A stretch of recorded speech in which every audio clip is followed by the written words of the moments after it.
Thank you. Thanks for the introduction and the invitation. I'm very happy to be here and feel privileged to be able to share my work because being able to talk about my work and show my work to people also helps me think about my work. And also, I have this problem where I have a very common, like my name is not good for Google. You can't find me. You kind of can't find me. So I've kind of given up on the internet. So what I'd like to do today is show you some projects. Because usually, I mean, lately in the past few years when I've been giving talks, they're more like about research projects and tend to be kind of lofty and theoretical because I'm trying to figure things out, like I said, as I talk to people, and they get rambly. So I might also ramble today.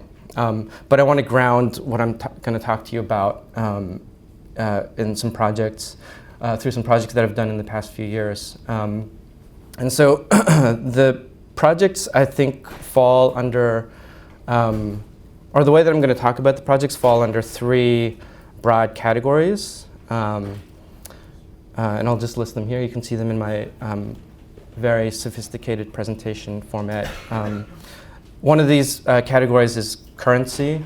Another category is of work thinks through what I sometimes refer to as the Asian diaspora or Asian diasporic politics or race politics. And then another sort of theme that I want to pick up on in this talk, because this is I was led to understand that this series of talks is largely about different kinds of modes of practice, right? So about introducing students to a variety of ways in which graphic design is practiced beyond the sort of conventional, commercial, client-oriented types of practices. So I've left some of that, like a lot of that stuff out, but I've kept in things that kind of intersect with my own research interests. But anyway, this category, designing as reading, it's one way that I think about what I do as a designer. And just to say something briefly about that, a lot of the work that I've done, that client-oriented work that I've done in the past has been in the cultural sector and for academics. And so, you know, as a design student, I don't know about here, but as for me, when I was an undergraduate student, we didn't do a lot of reading. It was almost like a trade school, a very kind of like modernist, corporate, client-oriented pedagogy. But when I got out of school, I guess I had some editorial design chops. So the people that tended to call me up for work were people who were writing things and writing very interesting things. And through doing work for, again, like art spaces and academics, I started reading a lot. And I was like, holy shit, there's this whole world of ideas out there that I didn't know existed. And then I don't know if, I mean, there's some people who are here who look like they're professional practitioners and maybe have done editorial work. But you also, at a certain point, you realize, oh, you can't read everything because it takes too long to read and design. But in my sort of earlier, more naive moments, I did read and I did things, handed in projects late. So I'm going to sort of, those are going to be the three sort of main buckets of the projects that I'm going to talk to you about. Also, the way that I tend to do these talks is I invite questions. I know there's supposed to be questions at the end, but if something jumps out at you or is sort of burning your mind, please throw your hand up and we can have a conversation. So, is that visible? So this theme of currency, this is something that I started working on as a graduate student when I studied at the Sandberg Institute, which is a small design master's program in Amsterdam that's associated with the Rietveld Academy. So people tend to know the Rietveld Academy more, but the Sandberg Institute was a graphic design. The program that I was in was a graphic design program that happened to be I guess it could be characterized as more politically oriented, right? The concerns of the teachers, the faculty, and I guess the students were questions about how to sort of articulate or manifest or try to understand and think about the relationship between design and politics. So it was a 2-year program, and to be frank, I struggled there for a really long time to figure out what I was doing. I didn't know what that. I knew that it was something that I was interested in, but I didn't really know what that meant. And then about 1.5 years into a 2-year program, I was like, oh, there's this thing called money that's very interesting, and it's interesting because I don't have any of it, but. But I'm a graphic designer, and money is design, so why can't I design money? And this, on the surface, is a very simple, basic question, but one that I've continued to find being very generative. Why can't I design money? And so a lot of the projects, or not a lot, but some of the projects that I've been able to do for my cultural sector clients and collaborators, as I've been able to sort of like inject this interest in currency and money into some of the work. So this is one project. There's 2 images here, actually. There's this one and this one. So the front and back of a tote bag. This was a tote bag that I designed for Typography summer school in Toronto called ABZ Text. And we printed these in an edition of 50. And then made the sort of 1 of 50, the kind of original exemplar of it. We put it up for sale on eBay. And over the course of the workshop, which was like a week or something, people were allowed to bid on this one tote bag. And so when the bidding closed, it closed at like $10.50 or something. Then we took that value, that sort of dollar value, and inscribed it onto the tote bags. So each tote bag would, from that point on, represent or be convertible to US dollars at a rate of 1 tote bag to $10.50. That was the conversion rate. And the kind of conceit of this project is that this tote bag functions as both a tote bag, but also as a currency, right? The face value of it is established by how much it was sold for on eBay. And it's this way to kind of think about, right, this is kind of a dubious premise. I mean, it's not really $10.50, and you can't really spend it anywhere for that value. But that inability to do so is kind of the provocation that I wanted to make with this. Like, why can't we say that this is money when it has a lot of things that money has? Not everything, but some things that money has. And this is another publication project that I did for a space called Art Metropole. You guys know Printed Matter, right? You guys have been to Printed Matter. So the founders of Printed Matter actually started this place called Art Metropole a few years before that. It's still around. It's in Toronto. So a few years ago, well, it's a long time ago now, 2012, the director of the space, Corinne Gerber, invited me to design their catalog. And my response, or proposed response to that, was to suggest, like, why don't we make the catalog a kind of prospectus or a kind of, let's say, advertisement for creating a new kind of currency. And she approached me because she knew I had this interest in currency, and they had a kind of curatorial thematic going on that year about alternative economies. So she approached me to design this catalog, and we had this dialogue about like how we can make this catalog, which is a very banal object, how we can sort of like have it be a vehicle for thinking about the theme, the curatorial theme throughout the year. So my response, again, was to design the catalog as a prospectus for an alternative currency. So the idea here, this is just the cover, of course, but the idea here is that one would order books or artist multiples or whatever that the shop carried, and instead of having it shipped or delivered to them, you could have the books banked at the shop. So let's say I ordered $10 worth of books. Instead of having them delivered to me, I could have them kept in the shop, and then the shop would issue me a serial number, and then I would write on the back of this part here, which you could cut out, $10. So I'd have a serial number, a face value, and then the conceit, again, is that I could take this book money, money that's backed by books, to a local shop and one of their neighbors or whatever, a cafe, and say, hey, I have $10 worth of books at the shop down the street. Can I buy lunch with this? And if they say yes, they take my money. And then if they want to cash that in for $10 or for the books, they could go down the street and do that. So the idea is to try to set up a system to make this thing work. Again, going back to the question, like why can't I make money? Well, these are attempts to try to do that. Of course, nobody actually did this. So it lives mostly as a thought experiment.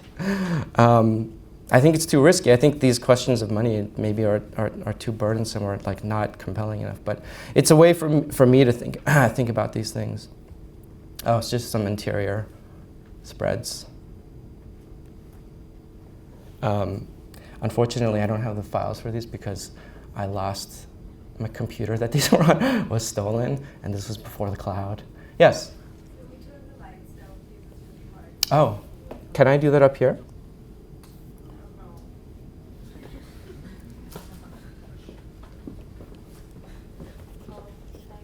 Oh, thank you. Oh, that's better. You can't see me. I'm less nervous now.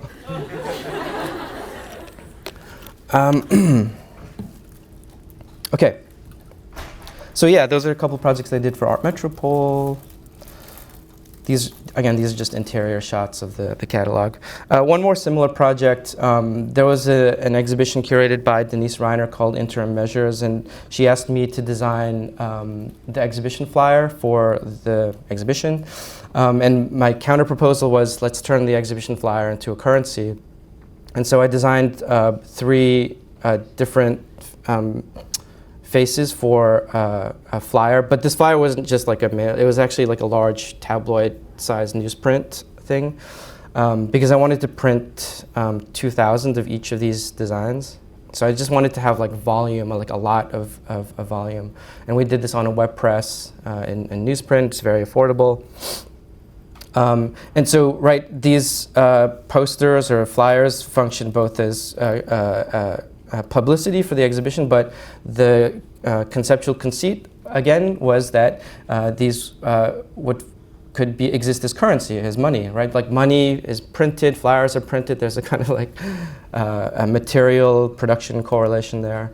And so in this case, I sort of projected onto it a kind of fictional scenario where there's this political entity called the Greater Midwestern Co-Prosperity Sphere that issues this currency, and the Greater Midwestern Co-Prosperity Sphere is a political entity that spans both Canada and the United States across the border. And so the conversion rate to be able to obtain one of these currencies is you can only buy them with $1 US and $1 Canadian. Again, only like one person did this.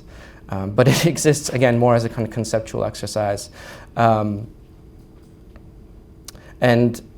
so you could then also take it back to, in this case, the gallery, to convert this newspaper money back to 1 USD and 1 CAD. Here's an installation shot of that. The blue and yellow ones people could just take. They actually did just function as flyers, but the red one was special. That's the one that you could convert. And so that had to be kept securely, or kept secure. So it was kept in the back of the gallery. It wasn't visible. But anyway, so it's this, in spite of the fact that nobody actually really did this, again, it's, that for me, that move was interesting, like the fact that we had to like not distribute something in order to make it valuable. That was sort of a kind of interesting component of it for me, right? So it's these ways to think about money through actually making money or trying to make money. I've also done some, I don't know, I guess more scholarly or quasi-scholarly work around this. I've done some writing about it. This is a brochure or booklet, a program booklet for a conference that I co-organized in Buffalo, New York, called Money Lab. Money Lab is actually a conference that's organized by the Institute of Network Cultures in Amsterdam. We organized the first North American iteration of it last year. Yeah, last year. And I mean, there's nothing like conceptually profound about this, but the design, the kind of pattern and stuff came from something that I'd researched while I was doing a research fellowship in the Netherlands in 2017, 2018.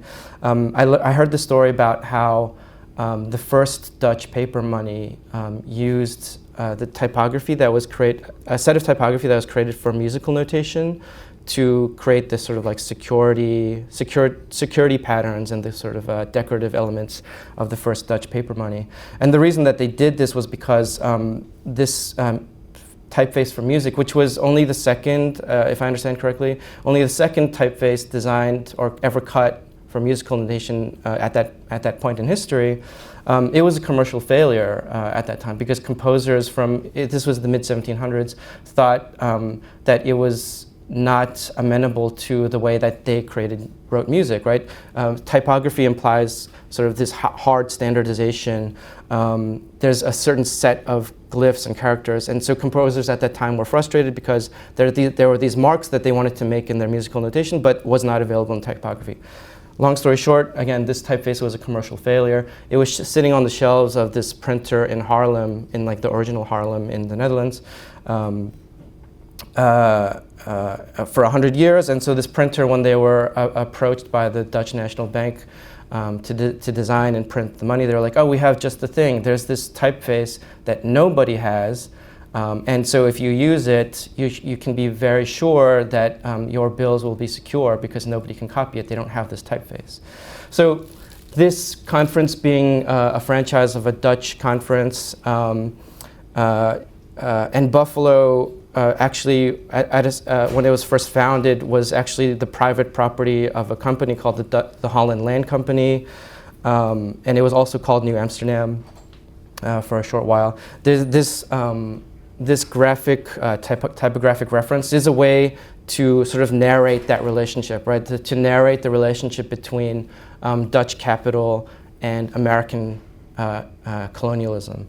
And so this was one of the themes in the conference, or we tried to make one of the themes, but usually sort of just compose a conference out of people who are available. And I mean, that sounds like a disappointment, but we had a lot of amazing speakers.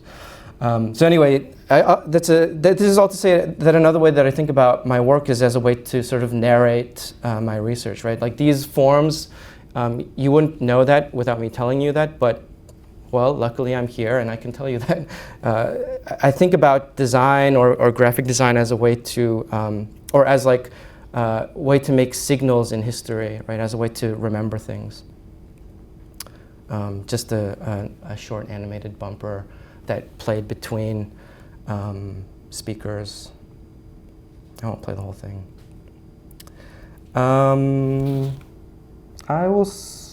Okay, just really briefly, this is a giant board game that I co-designed with a classmate from graduate school, Femke Hedegrave. And this is also one moment where I think both of us were starting to think more systemically about how design, how design has a kind of, design artifacts have a systemic dimension, right? Like it's not just the sort of like discrete design artifact, but you also have to look at the system within which these design artifacts circulate. And making a game sort of gave us, I think, a lot of, a way to sense that, right? I don't know if I had the language to be able to talk about it at that time, and maybe I still don't. But designing a game gave us, I think, a sense of how that relationship works, right, between the discrete design artifact and the system within which it circulates. Because this game, it's like a lot of games rely on sort of point-based systems. This is actually an adaptation. I don't know if you know this board game, Settlers of Catan. And so there's like point-based system, there's things that sort of like function as currency. And yeah, again, it was a way to think about that through making something. These are just some images from a landscape architecture journal that I used to design and co-edit. This is one issue that I co-edited on the theme of currency, obviously. One of the sort of formal conceptual moves this is the front and back cover, was to list the cover price of this issue in as many currencies as would fit here. Right, it was 20 Canadian dollars. So it had like all these national currencies and also local currencies. And then if you look down here, at that time, it was only 400 Bitcoin, which means that I'm a sucker for not jumping on the Bitcoin bandwagon because that was affordable back then. But yeah, there's all these, it was a way to, not only do this practical thing of listing the cover price, but also to speak to this idea that there are multiple forms of currency in circulation. I won't go into the details of that, but I think it's sufficient to know that, or at least to me, when I started researching things, it was sufficiently surprising and shocking to learn that there are forms of money beyond national currencies. For example, this image comes from a Spanish artist named Emilio Moreno, who was doing research about the Spanish Civil War. And during the Spanish Civil War, if you know anything about it, there was the sort of fascist side and the Republican side. Republican means something different in that context. It just means like the more democratic, socialist, anarchist, communists.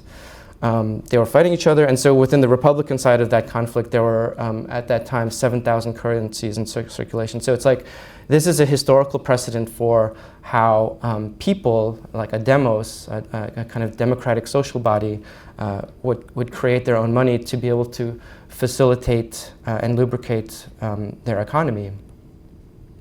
Just another spread. I think I put this one in because I just wanted to point out that this is a book review for a book called The Art of Not Being Governed, An Anarchist History of Upland Southeast Asia by James C. Scott, which Scott and I read in grad school. I just wanted to point this out because this is something that's been very influential to me in my own work. This clock is going fast, so I'm going to jump into this. So another sort of like thread of work that I've done follows questions and tensions and controversies around race, particularly around the status or the position in what might be called the racial hierarchy in the West of East Asian presenting people. So these are just some graphics that I did for an East Asian, North American art gallery called Gendai. This is a flyer / envelope. And the thing that I wanted to say about this is that a lot of this work is being done in like extremely low budget contexts. So this gallery had no money. They didn't have money to like print flyers for their exhibitions. So the solution to that was to just have stamps, like rubber stamps designed every time they did an exhibition. It's not super cheap, but it's also way cheaper than printing flyers and posters. So every time they did an exhibition, we designed a stamp and then stamped these envelopes. The envelopes became a flyer, and then there would be some 8.5 by 11 thing printed inside it. The gallery was in kind of a rough neighborhood, and it got tagged all the time. The first tag that it got was this one here. I think it says Wild Chord or something.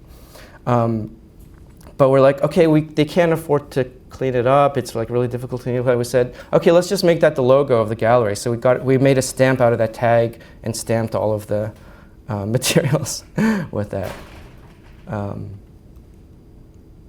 And so, I guess one thing that I'll say about the typography is that the identity is that it uses the Roman character set of a Japanese typeface. And so the way that I used it, was a way for me to sort of like think through, well, in retrospect, what I think of as like ethnic typography. And so there's all these, I don't know if you've like gone through the glyph set of sort of, when you're scrolling through your font menu in Adobe or in Design or whatever, and you can go through the glyph set. There's a lot of these Chinese, Japanese, Korean typefaces have all these extra characters that are not commonly used in Latin orthography. So I made it a point to like overuse these things in ways that are kind of unusual, to kind of inflect the typography and the typesetting with an accent in some sense. And so that became kind of what characterized the identity of the graphic materials. And then there's some more straightforward things like this. These are two, I'm going to jump around a bit. These are two flyers that were done for artist commission projects that I kind of co-curated for a project called Model Minority, and I'll come back to that in a second. Just some stationery. So we're actually, so I've been involved with this space first as a designer, but then I started getting involved in programming and curating. But this year we're actually, all of us are kind of retiring or we're giving it up. So this is a flyer for requesting people to take over an art institution. And what we're starting to do as part of that is, or what I'm starting to do as part of that is to create an archive of what we've done for the past 20 years, or what Gendai has done for the past 20 years. So I'm designing these sort of like long scrolls that will carry the archival memory of this institution. And it can be used as a presentation. It can be, I'm just sort of playing around with presentation formats. So you can zoom in and jump around. It doesn't have the same kind of like linearity that a PowerPoint slide has. You can maybe tell that I'm kind of adverse to linear slide presentations by how I'm presenting my work today.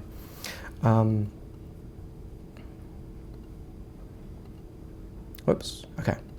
So this is a project that I spent maybe 2.5 years on, that I co-curated and then eventually designed a publication for. It's a project called Model Minority, and basically what we were trying to do here.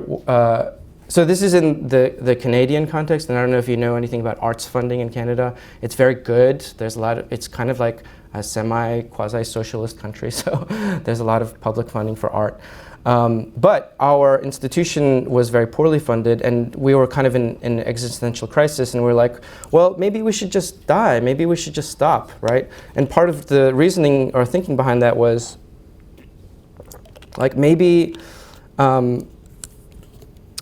we shouldn't be helping the Canadian state, because we're also coming from a position where we're critical of the Canadian state as a settler state, right, as a colonial state. So why should we make Canada look good by making it diverse, kind of reinforcing this narrative of multiculturalism? We're very critical. I mean, some of us, I think, are quite critical of multiculturalism, at least in the way that it's been used in Canada, because in Canada it's used as a way to say, hey, we're doing good here, we're inclusive, we're diverse, multicultural. But what's never part of that narrative is that this multiculturalism is premised on or predicated on the erasure and colonization of indigenous lands and cultures and people. Like, for example, this space, right? I mean, how many of us know or are very familiar with the fact that this is Lenape land, right? Or Canarsie land, right? I don't know if you've heard, Canarsie you might have heard of, right? But we have these histories, these knowledges have been brutally erased. And so we were trying to think about, like, why should we continue supporting a cultural policy that plays a role in the erasure and colonization? So we kind of like take on, ironically, this notion of the model minority, this idea of the good minority, and tried to sort of like subvert that by including in this publication examples of East Asian identifying people in North America that were involved in radical political activism. So this image, for example, is an activist who is based in Harlem for a long time, named Yuri Kochiyama. And she was involved in very closely with the Puerto Rican independence struggle, but also with the Black Power struggle. She's actually if you have seen photographs of the assassination of Malcolm X, the person cradling his head as he's bleeding to death is her. This is a very undertold, underrepresented story. There's people like her out there. Part of this project was also a screening series, so we did interviews with filmmakers, and had articles from a lot of people from New York City, who are involved historically with Asian American political activism, particularly activism that intersects with Latinx and Black struggles.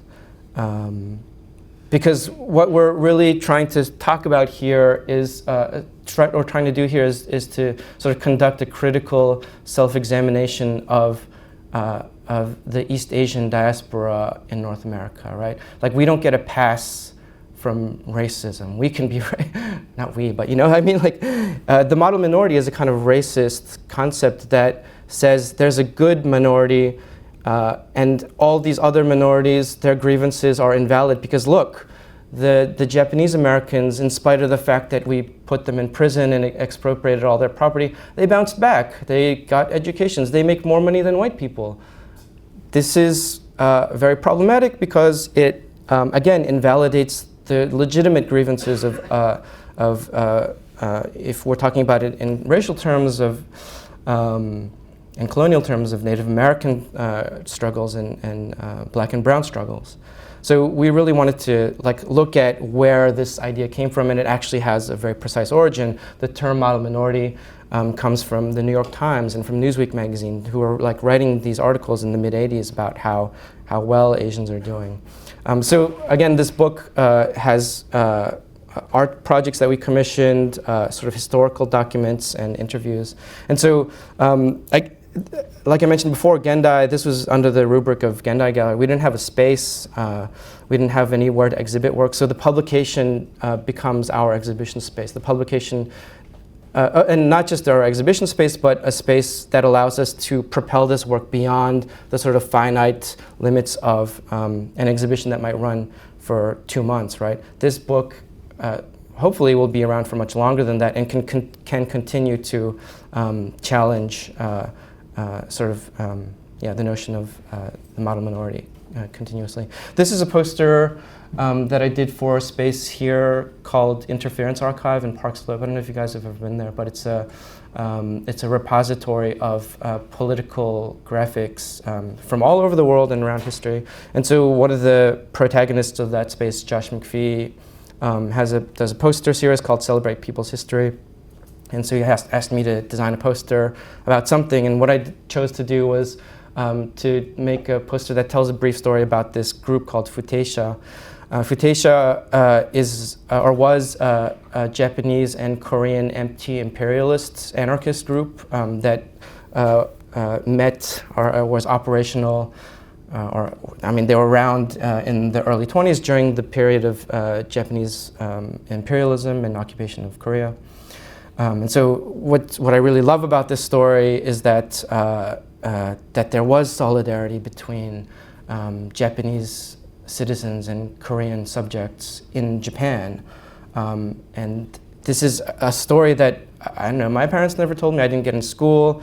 For me, it's very inspiring to be able to do this kind of research and be able to share this story.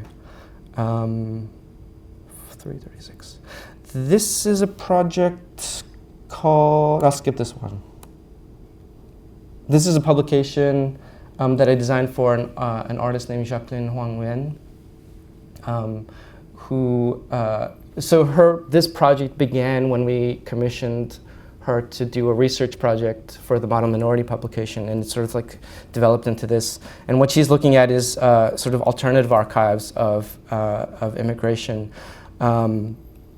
And so this book sort of collects essays that have to do with her work and her research. And this is one that I got to read, actually. But I guess I want to say something about the sort of graphical approach here.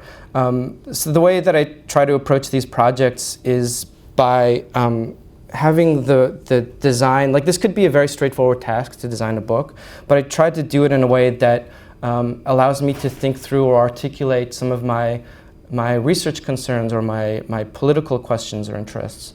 And so here I'm trying to think through form in a very formal sense.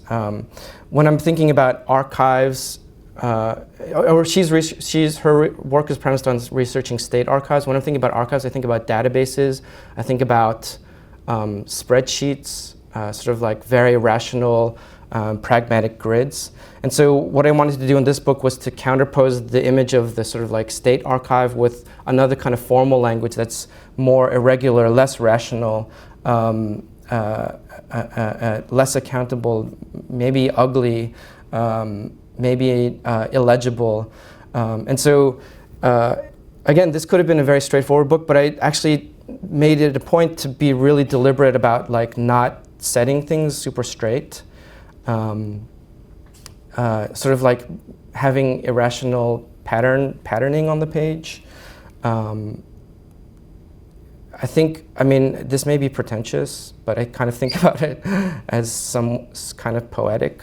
Like, there's a kind of ineffable quality to it that I can't verbalize. So maybe we can just look at these. But in terms of like typographic convention, right? There's, I'm sort of like thinking about, well, what is justification, right? What is left justification? What is, we tend to have only three options, but how could this manifest a different way of thinking about the three sort of standard options, the options that sort of like are very much premised on the existence of a grid, right? This is a part of the book that I really like. It's called the Host Laws, and they read, everybody eats, every woman is entitled to a house, everyone has access to the wealth of the land, 4, only take what you need. And these were sort of spoken by an indigenous Stolo West Coast grandmother named Lee Maracle, who's also a playwright and an intellectual. And she's sort of sharing these host laws as a kind of like alternative option to colonial immigration laws, because this book is all about immigration or immigrant communities. We thought it would be really good to have another possibility of how we might be able to think about immigration to this land. How if this were a space that were commanded along the lines of indigenous principles and values, right? This might be a way that we could welcome, or that I'm a settler, right? That we could be welcome in this land. Are there any questions so far?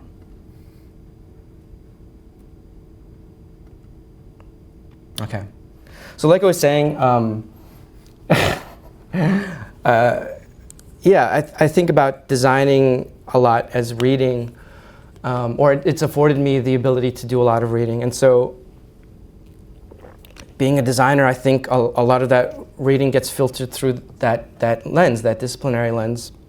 And so I do a little bit of writing. I wasn't trained as a scholar, like in a traditional scholarly discipline, so I don't know what the quality of that writing is, but people seem to respond to it.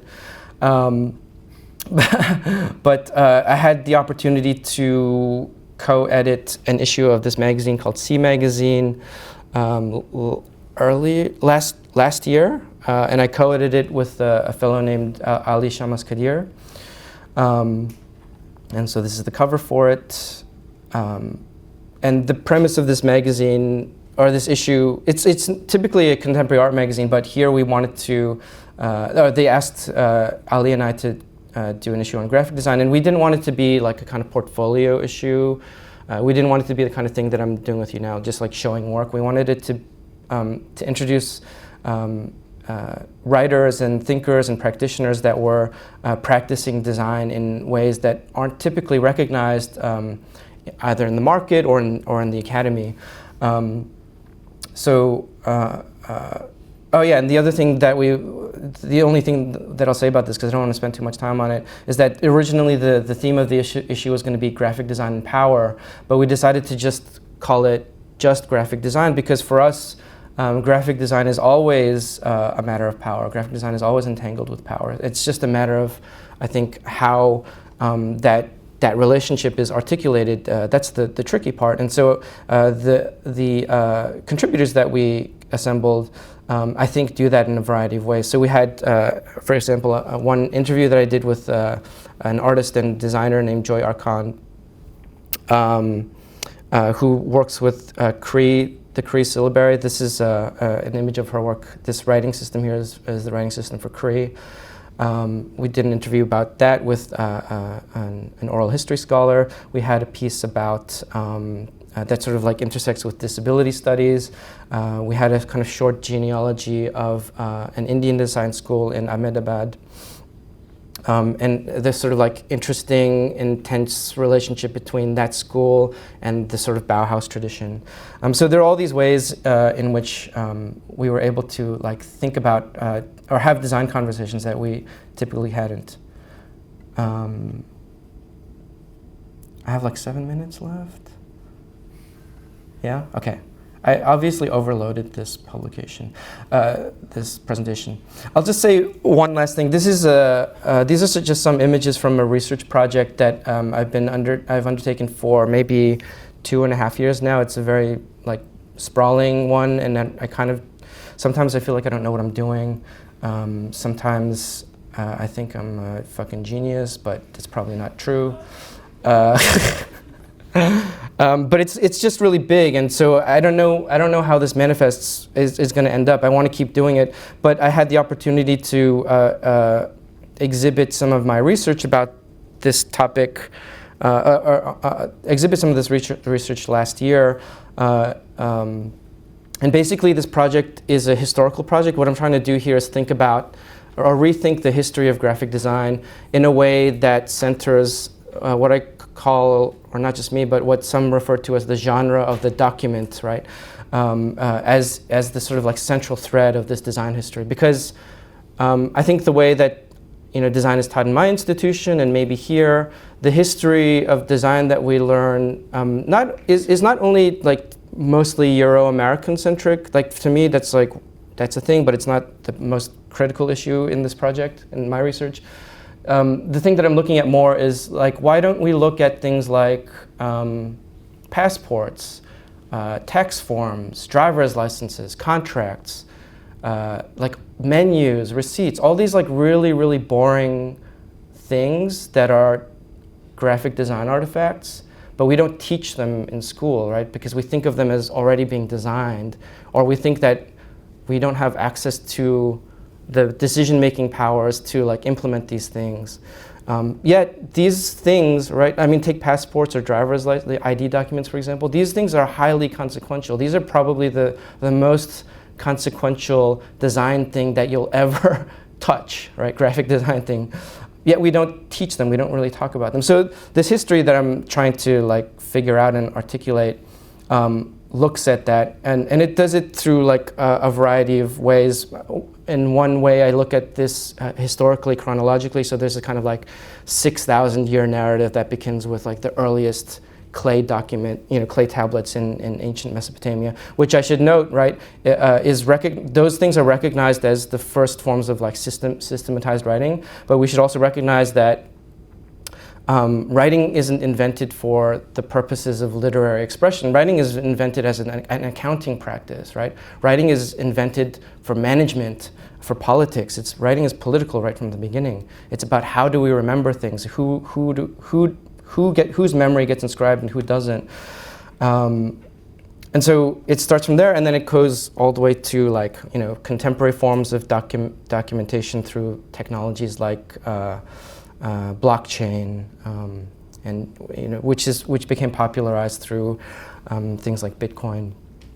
So the narrative sort of centers the document, but more specifically, I'm looking at the relationship between money and typography. Right?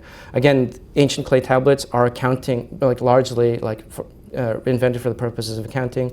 This narrative ends, or maybe continues, with blockchain, which again is sort of like was popularized by Bitcoin, this very contemporary form of money. So I'm looking at this sort of a chronological span, but I'm also looking at it materially, right? These three clay tablets have inscribed in them a hash value. So I don't know if you know what a hash value, but it's a string of 40, let's say, random characters that allows the it can function as a kind of like signature for a digital artifact, right? Something that's sort of a unique identifier. So I don't know if you're on like, well, I won't go into it, but it's a unique identifier. So I made this cipher where I generated, you can generate like a hash value in your, what's it called, terminal, if you're on a Mac. And so it gives you a string of 40 characters. So I made this like 40 level cylinder that's a cipher between like this hash, the like alphanumeric characters. It turns into a disk. I made a 3D print of this cylinder and then pressed it into clay. And sort of playing with this idea that we don't know that hard drives or like digital storage will last more than 50 years. We don't know this yet, right? We haven't had hard drives for more than, what, 30 years? 40 years, 50 years? But we know clay lasts 6,000 years. So what if we embed data onto clay? It's very impractical, but it's, again, a kind of speculative thought experiment. Just some more installation shots. Oh, so the conceit of this exhibition was, it's an idea that I kind of stole from Julia Born. I don't know if you know this designer, Swiss designer. Where you can as you go through the exhibition, you can take pictures of the walls, and then these become sort of pages for a history book about graphic design. Someone in the audience, Sean, if you're here, I think you have one of your images here. So I also included images from collaborators, like pieces from collaborators, and people that I've been talking to that sort of share similar research interests. This is an image of coins that I had minted. There's this like gaming token company in Ohio. I forgot what they're called, but the minimum order is 5,000 pieces. Like these are the coins that you use in like arcade machines and stuff, right? But you can send them custom designs. So I ordered these, and I guess maybe I'll just end here because I'm right at time, and I know you guys have class after this.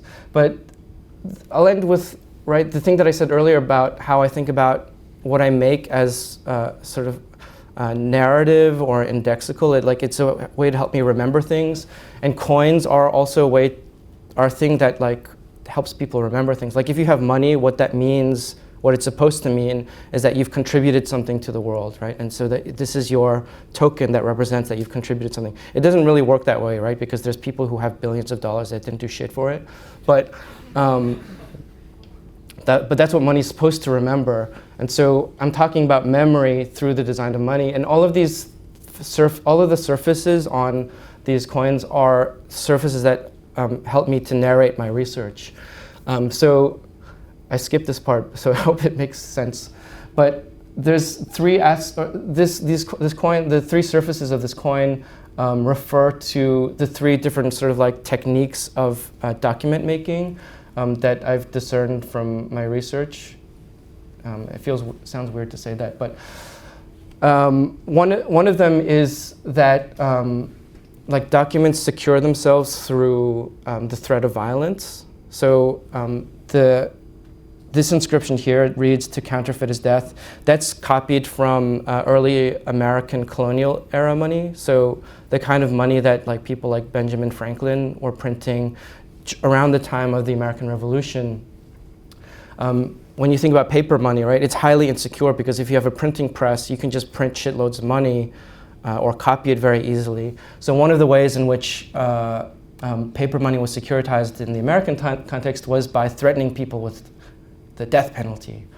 On the other side, it's similar. It's a similar kind of documentary function. You can kind of see it more clearly here. It's the image that appears at the top of Hammurabi's stele. So if you've taken art history or design history, you might have heard of Hammurabi's Code of Laws. It's a sort of black stone monument that has inscribed on its surface one of the earliest systematized Code of Laws. But underneath, I don't read cuneiform, so this is what I'm told by scholars. Underneath this image that appears at the top of the monument, the inscription reads, "These laws are were not written by the human king Hammurabi. They are passed down," I'm paraphrasing of course, "by the god of the sun, the god of justice, Shamash.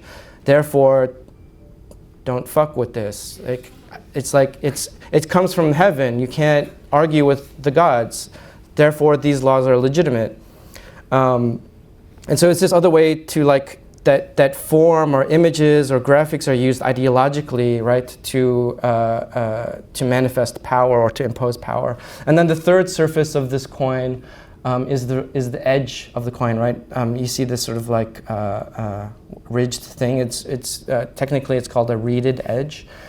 This is an invention from an era when coins were made out of precious metals like gold and silver, and there was a practice, a sort of like a criminal practice called clipping, where people would shave the outer edge of a coin, right? So if you had a gold coin and its face value was, let's say, £1, well, that's a typographic inscription. The actual material content of that coin might not actually be £1. So the visible appearance of this reeded edge functioned as a guarantee that the typographic face value inscription matched the actual content of that coin. And I'll just end with that, concluding by saying, like, that's the space that I'm really interested in thinking about, is like graphics, communications, all of this stuff. These are all, this is going to sound pithy, but these are all kinds of fictions, right? These are all sort of, they're not real, they're signs, they float, they change, they morph, they mutate. But the way that they remain stable, that's what I'm interested in, right? Like, how does a sign remain stable? And by thinking about documents, I think we might, I hope I can figure out a way to articulate it, but I think we might get some insight into how that works and how that is actually political.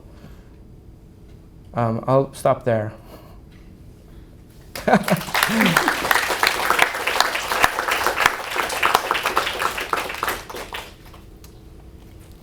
right, so